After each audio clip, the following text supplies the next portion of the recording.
కీర్తనలో నేను చూశాను. అక్కడ పద్యాలు చదువుతుంటే ఈ పదం నేను ఎప్పుడో విన్నగా అనిపిస్తుండే.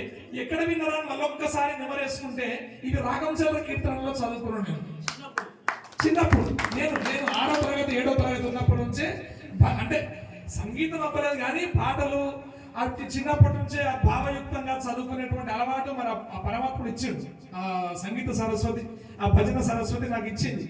కాబట్టి ఏ పదము చూసినా అక్కడ భావం పొసుగుతలేదు అంటే నా మనసు అసలు ఒప్పుకోదు అన్నాడు. ఏంటనే చెప్పబోతే అవుతుంది. ఇక నాకు మా భజన బృందానికి ఎప్పుడు గొడవ అయితేనే ఉంటుంది. వెనక నుంచి వాడుకుంటా పోయి నువ్వేం తీయాలని చెప్పేది అంటున్నా. అంటే మీరు తప్పు వాడుకుంటున్నది అట్లా కాదు, ఇట్లా పలకాలి అంటే లేదు వాళ్ళకి అయితేనే ఉంటుంది, చెప్తూనే ఉంటాను.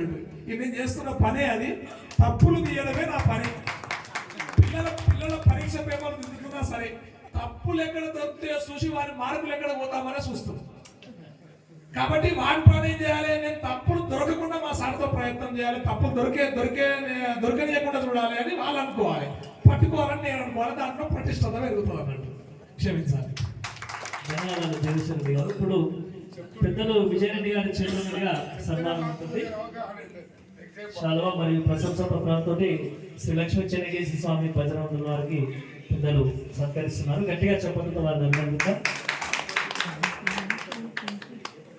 ఇక్కడ జగదీశ్వరరెడ్డి గారు పక్కనే ఉన్నటువంటి నిర్దవల్లి గ్రామస్తులు, ఈ ఊళ్ళో పుట్టినారు. వాళ్ళు తెలుగు పండితులు, రచయిత, అద్భుతమైనటువంటి ధారాళమైనటువంటి భాషా చాతుర్యం కలిగినటువంటి వారు.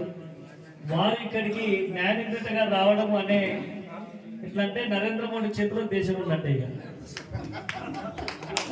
నరేంద్ర మోడీ చేతిలో దేశం ఎలా సుభిక్షంగా భద్రంగా ఉందో సాహిత్యము ఈ భజన యొక్క విధానం వారి చేతిలో అంత సురక్షితంగా ఉన్నట్టు అనమాట. మన భజన కార్యక్రమం గురించి మరొకసారి గట్టిగా చెప్పడంతో